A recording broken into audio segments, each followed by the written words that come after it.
Donc j'ai reçu la voiture qui est venue de Calabash, donc de mon frère, le monsieur Ouattara. Je dirais que c'est tout ce que j'ai reçu de ce projet. On m'a dit que la voiture a été achetée à 8 millions, mais j'ai une facture de 5 millions. Qu'est-ce que s'est-il réellement passé quand on sait que, bon, la version des Bordeaux, pour ce qui est de ce... C'est un featuring qui s'est passé en 2019. Qui est sorti depuis très longtemps, mais qu'est-ce qui s'est passé récemment, concrètement? Ouais, il fallait que je dirais que c'est le vent de Dieu. Parce qu'en réalité, des Bordeaux, il a fait son truc, son acapella, depuis 2019. Et il y a eu une première vague de challenge qui ont suivi cet acapella, cet extrait de des Bordeaux. Après, ça s'est arrêté. Bon, en ce moment-là... de ce challenge? Oui, j'étais du côté de Paris. Okay. On m'avait demandé de saisir l'opportunité. Mais moi, je n'avais pas la tête à la musique. Je me battais pour ma situation sociale. Donc, du coup, j'ai pas pu. Donc, cette fois, ça m'a trouvé au Cameroun. Et puis, du coup, il y a des personnes qui m'ont appelé. On me dit, ah, écoute, la chanson Viviane, elle est encore en train de revenir très fort sur scène. Et j'ai dit, comment? On me dit, attends, l'extrait que des Bordeaux avaient fait, c'est les gens sont en train d'apprécier, de faire des challenges dessus. Et il y a aussi un TikToker du côté du Nigeria, apparemment, qui a aussi fait un truc dessus. Et puis, tout le monde était prêt, tout le monde reprend la chanson. Et c'est tellement beau, quoi. Il faut que tu vois comment tu peux rentrer en contact avec des Bordeaux. Il y a plusieurs personnes qui m'ont contacté. Et moi aussi, j'ai commencé un peu à écouter ce qui se passait.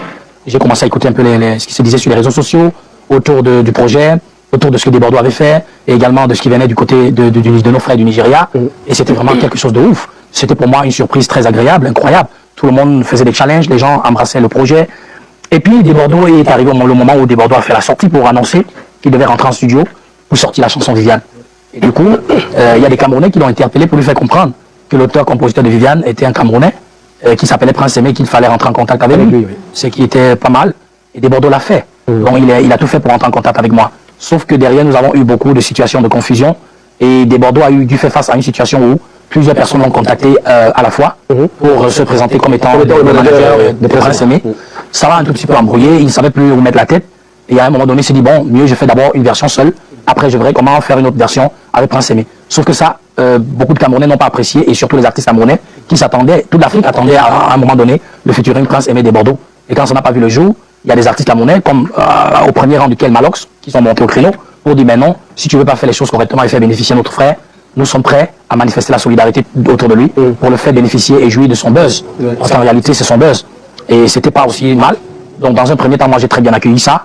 Et mais comme je voulais absolument faire le featuring avec des Bordeaux, j'ai fait retarder le projet des 5 grosses têtes parce que je tenais vraiment au featuring avec des Bordeaux. Sauf que comme ça traînait, il y avait des difficultés parce qu'entre temps, j'ai fait confiance aussi à d'autres personnes pour m'aider à gérer tout ça parce que je ne pouvais pas gérer tout ça seul. Et je ne sais pas comment ils géraient les choses à leur niveau. Donc du coup, ça devenait un peu compliqué. Je n'avais pas toutes les informations. Il n'y avait plus vraiment de contact direct pendant une période entre des Bordeaux et moi. Et du coup, voilà, on se dit qu'il fallait quand même faire le featuring que mes frères me proposaient pour au moins être dans mon buzz, puisque tout le monde sortait Viviane, du Nigeria, du Burundi, de la France, et Prince Aimé n'était pas à la page de son buzz. On se dit, c'était mieux quand même que je fasse le featuring que me proposait mon frère Malox, avec toute la solidarité camerounaise autour. Donc c'est comme ça que nous avons embrassé ce projet. Est-ce qu'à ce moment-là, Malox et compagnie avaient concrètement, est-ce qu'ils savaient ce qui se passait avec des Bordeaux? Est-ce qu'ils étaient au même niveau d'information, à savoir que des Bordeaux a quand même fait le pas? Parce que tel que ça allait, on avait l'impression que des Bordeaux était le diable dans l'histoire et qu'il voulait juste profiter de Prince Aimé. Oui, c'est vrai que parfois, quand il y a une situation comme celle-là qui se présente, très souvent, les gens ne prennent pas beaucoup d'informations avant de rentrer dans le truc. Donc en réalité, je pense que beaucoup de Camerounais et surtout même mon frère Malox n'avait pas toutes les informations par rapport à l'échange entre des Bordeaux et moi. Donc je pense que beaucoup de personnes ont pensé que des Bordeaux, lui, il voulait me duper, qu'il voulait juste peut-être profiter de moi et de mes droits. Mais non, quand même, des Bordeaux, il a quand même eu il a quand même pris la peine de se rapprocher de moi. Et lui et moi, nous étions convenus de faire un featuring ensemble, c'est-à-dire que tout était calé, les détails. Donc en réalité, c'est parce que il y a eu après des confusions. C'est pour cela que malheureusement, ce featuring a dû avorter. Et je me suis dit, bon, pourquoi ne pas quand même sauver le navire en essayant quand même de faire le featuring que me proposait Malox et tous les autres, et la solidarité camerounaise. Donc c'est comme ça que j'ai accepté d'embrasser ce projet et j'ai fait le déplacement de Yaoundé pour le featuring et pour le clip. Et l'idée derrière, maintenant, c'était quoi? On a entendu Malox dire, et d'autres, que non, il faut que Prince Aimé rentre dans ses droits, etc. Donc nous, on va faire ça pour qu'il gagne de l'argent, etc. Avec le challenge des millions de vues. L'idée derrière, c'était quoi concrètement? Qu'est-ce qui t'a été présenté? Effectivement, Falix, je suis un peu comme vous, malheureusement, dans cette histoire, parce qu'il faut dire que j'ai confié la chose aux gens. Et aujourd'hui, je ne peux pas vous dire réellement que j'ai une idée de comment la chose a été gérée. Tout ce que je sais, c'est que Malox m'a appelé plus de 3 fois avant même que certaines personnes de l'équipe qui a travaillé avec moi ne rentrent dans le projet. Et lui me proposait de monter à Yaoundé pour qu'avec les autres, on fasse le projet pour moi Il m'a dit, je fais ça pour te donner, pour que tu rentres dans ton buzz et que tu profites de tous les droits et de tous les contrats qu'il y aura autour. Donc moi, je fais ça pour t'aider. À un moment donné, Malox était même prêt à payer mon billet d'avion pour que j'aille en Côte d'Ivoire. Donc il était très sympa. Bon, mais je lui ai dit que je trouvais qu'il était trop dur avec des Bordeaux, qu'il devait un peu calmer le jus. Donc ça, c'est la conversation qu'il y a eu entre Malox et moi. Après, quand j'ai confié la chose aux gens, je ne sais plus trop ce qui s'est passé, mais tout ce qu'on m'a dit, c'est que Malox a signé, qu'il me reversait tous les droits et que en réalité, la chanson m'appartenait. Et que le projet, lui, il avait initié le projet, mais pour moi. Donc il m'avait donné le projet. Donc c'est ce qui m'a encouragé justement aussi à rentrer dans le projet, à accepter le featuring et le clip. Donc maintenant, comment est-ce que les choses ont été gérées jusqu'ici? Je pense que c'est vrai qu'on dit beaucoup de choses sur les réseaux sociaux et nous aussi nous pouvons nous dire que oui, ça va pas beaucoup, mais il y a quand même des personnes sérieuses sur les réseaux sociaux et qui disent des choses aussi importantes. Et vraiment, il n'y a pas de fumée sans feu. Il faut dire que moi-même, Prince Aimé, après 4 mois de buzz, Falix, je ne peux pas vous dire que j'ai une position ou une directive par rapport à ma carrière ou bien par rapport au buzz et peut-être tout ce que Viviane a pu régénérer. Mais on a entendu, Prince Aimé, qu'il y avait la voiture, tu avais reçu un véhicule, voilà, qu'il y avait des millions de vues et que ça devait rapporter de l'argent. Alors, la voiture, on a vu des images sur les réseaux sociaux, tu l'as eu ou pas? Ben oui, on m'a offert une voiture. Okay. On m'a offert une voiture. Après, c'est qui parce que je travaillais avec Calabash, et puis Easy Constructi, qui était l'équipe que j'avais mis sur pied en ce moment-là. Donc j'ai reçu la voiture qui est venue de Calabash, donc de mon frère, le monsieur Wakari. Et voilà, il m'a été remise par les gars de Easy Constructi, ceux qui m'ont remis la voiture. Je dirais que c'est tout ce que j'ai reçu de ce projet. On m'a dit que la voiture a été achetée à 8 millions, mais j'ai une facture de 5 millions. Donc, je ne sais pas trop les détails. Je sais pas les détails. Je vais dire la vérité au Camerounais. Oui, c'est très important. On ne peut pas mentir parce que ce sont eux qui se sont levés pour me donner toute leur voix et pour me porter au plus haut niveau. Donc, j'ai le devoir de leur dire la vérité. Donc, voilà ce qui se passe. Aujourd'hui, moi-même, je suis un peu dans le flou.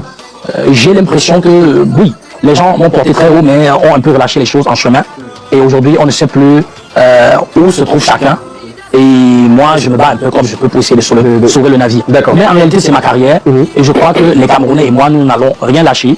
Et ceux également qui me soutiennent et qui m'ont toujours soutenu. Ce buzz, ce succès est venu de Dieu. C'est pas moi qui ai provoqué ce succès. Et même mon frère des Bordeaux, je pense que c'est le bon Dieu qui a voulu l'utiliser pour vraiment susciter, relancer les choses. Et je dois en profiter. Personne n'a le droit d'en profiter de quoi que ce soit en estimant qu'on a tellement travaillé ou quoi que ce soit et que c'est à nous de prendre peut-être le plus gros pactole. Donc moi je dis, nous avons le devoir tous de veiller à ce qu'il y ait la transparence à tous les niveaux. Et parlant de Bordeaux justement, quels sont les rapports que tu as avec lui aujourd'hui? Est-ce que vous communiquez? Est-ce qu'il y a un projet en cours? Est-ce que ça va se faire finalement?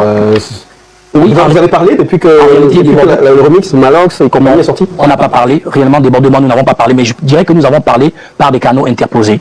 J'ai eu à lui envoyer des messages, lui aussi il a eu à m'envoyer des messages. Et je pense qu'à travers nos interviews, nous nous transmettons l'un et l'autre toute l'affection fraternelle que nous avons, l'un pour l'autre. En gros, il n'y a pas de projet en cours. Et en réalité, non, le projet, il y a toujours. Il y a toujours un projet entre des Bordeaux et moi. Lui, normalement, il m'attend en Côte d'Ivoire. C'est vrai que moi, je suis un peu, je ne sais pas encore ma position parce qu'à un moment donné, moi aussi, je l'attendais au Cameroun. Donc, on va arranger tout ça. Lui et moi, on n'a aucun problème. Je suis en train de demander d'ailleurs à WaxD, qui est mon éditeur, de le libérer, de le remettre sur YouTube. Pour sa version qu'il avait fait, la première version qu'il avait réalisée. Donc j'ai trouvé qu'il fallait qu'on le libère parce que je trouve pas, je comprends pas pourquoi est-ce qu'on l'empêche d'être sur YouTube alors qu'il vend sa version sur les plateformes de téléchargement. On dit on l'empêche d'être sur YouTube parce qu'on veut avoir les droits. Mais est-ce que la version qui est revendue, les droits nous sont reversés? Non. Ça c'est donc à quoi de l'enlever sur YouTube? Rien du tout. Donc moi j'ai dit il faut le libérer pour qu'il puisse, s'il veut, je sais pas, garder aussi des vues à travers cette version, qu'il puisse avoir des vues. Et s'il est conscient, qu'il dise ok, je sais que j'ai pris la chanson de Prince Aimé, c'est pas à moi, donc Prince, voilà ce que je peux faire, je te reverse peut-être, je sais pas, tel pourcent des droits. Et on a combien de millions de vues là? Prince Aimé, tu as les chiffres sur YouTube? On a plus de 6 millions quand même. Donc j'ai plusieurs chiffres qui me sont communiqués. Bon. Comment ça? Qui te donne les chiffres finalement? Qui te donne les infos, Prince Aimé? Parce que justement, on a vu, quand ça a commencé, tu étais avec Gapto International, après il y a eu WaxD, aujourd'hui, donc finalement si tu as plusieurs chiffres, on te dit que la voiture a coûté 8 millions, tu as une facture de 5 millions, qui te donne les infos? Tu es mal entouré peut-être, non? Mal entouré, non, je dirais plutôt que mal informé, oui. Et mal informé parce que certaines sources qui auraient dû donner les vraies informations ne le font pas. Et on est obligé de se battre pour avoir des vraies informations. Donc pour YouTube, je dis vrai, il y a plusieurs chiffres. Alors, ce qu'on va faire, c'est ça. Je vais te donner le chiffre exact. À l'heure actuelle, on est à quoi, Maggie? On est à 6 747 924 vues sur YouTube. Bon, là, on t'a donné le chiffre exact. Hein. Allemand, tu as rassuré. Pour cette version avec Yemi Alade, il faut tirer un coup du chapeau quand même à ce niveau à Wasdé, c'est lui qui a fait tout le travail, parce que c'est lui qui est en contact avec Yemi, et qui apprécie beaucoup la chanson de Viviane, et qui est ouverte pour le futur avec moi, donc Wasdé nous met en contact, et c'est comme ça que, voilà, on sent qu'on peut faire un truc ensemble autour de la chanson, et puis on commence à collaborer, quoi, on commence à travailler, et jusqu'à la finalisation du projet audio. Donc ça, il faut dire que c'est Wasdé qui a quand même fait le travail de ce côté. Donc, c'est lui qui a vraiment établi le contact, c'est lui qui a managé cette version jusqu'à la sortie. Aujourd'hui, dans quel état tu es, sur quoi tu travailles, à quoi est-ce qu'on doit s'attendre? Prince Aimé, en ce moment, c'est quoi?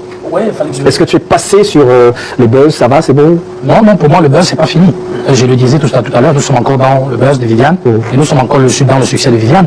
Je suis peut-être passé sur les remixes, parce que le seul remix que j'attends encore de faire, c'est celui avec des Bordeaux. Mais le buzz et le succès de Viviane, j'en ai pas terminé avec, parce que quand on sort une chanson, il faut au moins que la chanson puisse faire son bout de chemin. Est-ce que tu comptes rentrer en contact de manière officielle? Tu as dit que c'était devenu compliqué de discuter avec des Bordeaux. Non, mais je crois que je le ferai parce que j'ai son contact direct. D'accord. Donc je peux le faire. Mais ce que je voulais dire, c'est que certes, il y a des projets qui se préparent en cours, mais je voudrais encourager les Camerounais à soutenir davantage le projet que nous avons réalisé avec Manox et également le projet qui vient de sortir avec Yemi Alade.